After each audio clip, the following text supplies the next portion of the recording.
to make change, as the people of Malta know this week.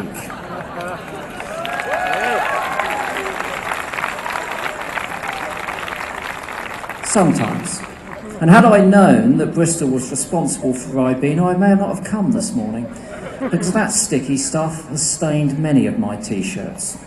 But let's move on from such frippery to Professor Bruce Hood, who is our next speaker.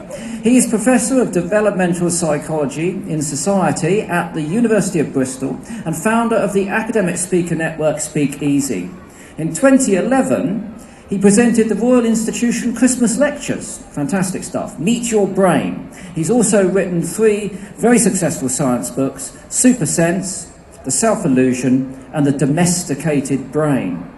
In addition to this, his research and teaching, he's also a very active campaigner, and that's why we're very pleased to welcome him today. He has also more recently organised a campaign of pertinence to raise awareness about pseudoscience surrounding educational neuromyths in our classrooms. Quite clearly, Professor Bruce Hood is interested in the truth. So let's hear some of it. Put your hands together for him.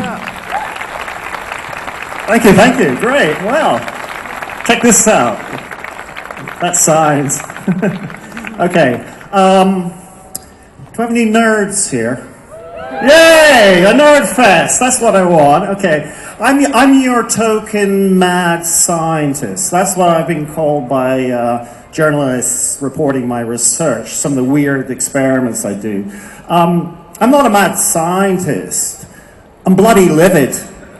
I'm really angry. I'm really angry at the way that science is being, in my view, undermined by people who would lead us to believe that we've had enough of experts and that opinions, if you hold them strong enough, are equal to anyone who has an education. It's just nonsense.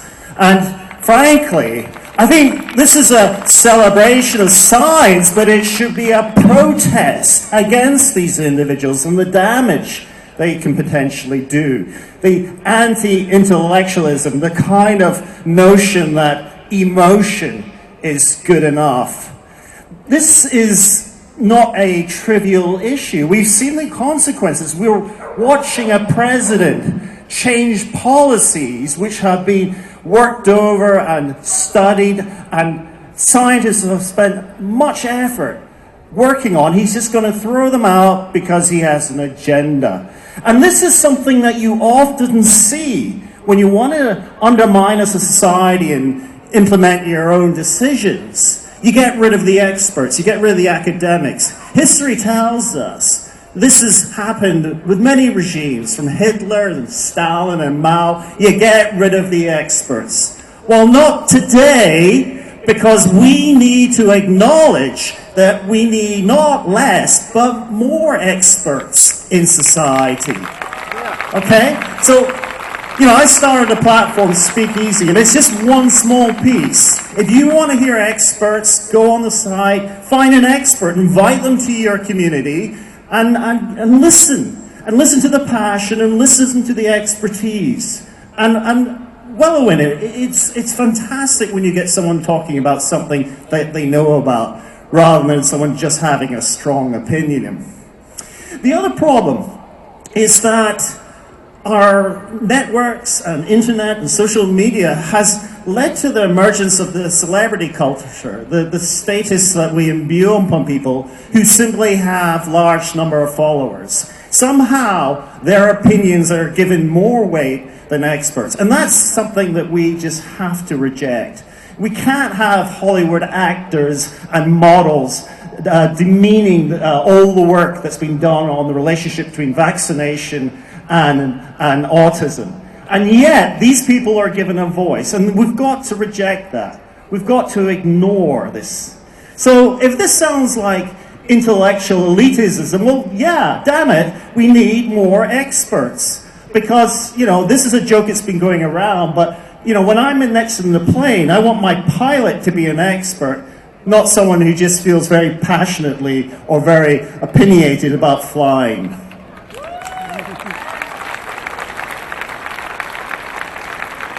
You see, The trouble is that we tend to believe what we'd like to be true.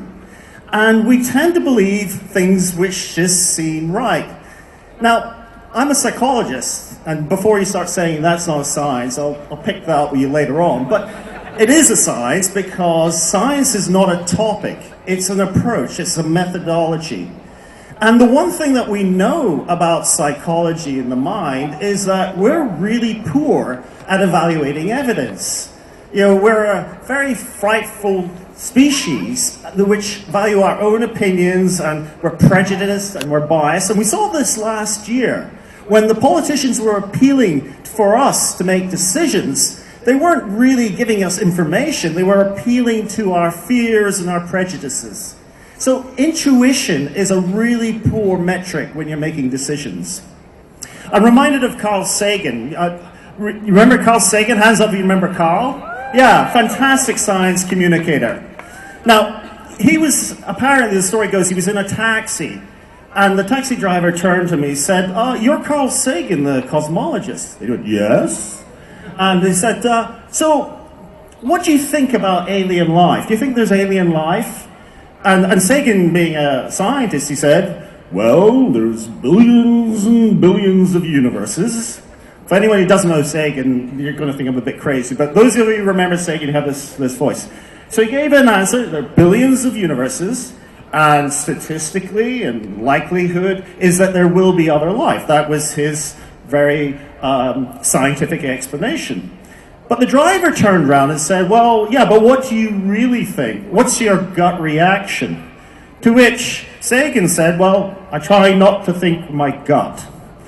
And I think that's a piece of wisdom that we should all take. We shouldn't rely on our intuitions. We should rely on science. And as I said, science isn't a topic. It's a way of seeing the world. Because scientists, and this might surprise you if you're not a scientist, we are professional skeptics. We're professional critics. We spend our time trying to pick holes in our colleagues' work. It can be a very depressing state of affairs, but we know it's the right thing to do. Because only by challenging each other's assumptions and models can we better our understanding of the universe. And that is a scientific approach, whereas a non-scientific approach, or nonsense, is you're not trying to pick faults. You're trying to find the evidence to support whatever weak, fanciful notion you might have, be it homeopathy or vaccinations and so on. And so they spend their time looking for evidence to support their position. And because we're so fallible in the way that we reason, that's why we need the scientific approach, to challenge this basic inability to be objective. So I appreciate and I welcome this, and this is a celebration of science. And even if you don't regard yourself a scientist, let me just leave you with this. The origin of the word science comes from the Latin "sire," which means a pursuer of truth and knowledge. So go forth, be skeptical, be critical, don't take everything at face value, and let's not walk blindly into a nightmare of fantasy. And thank you.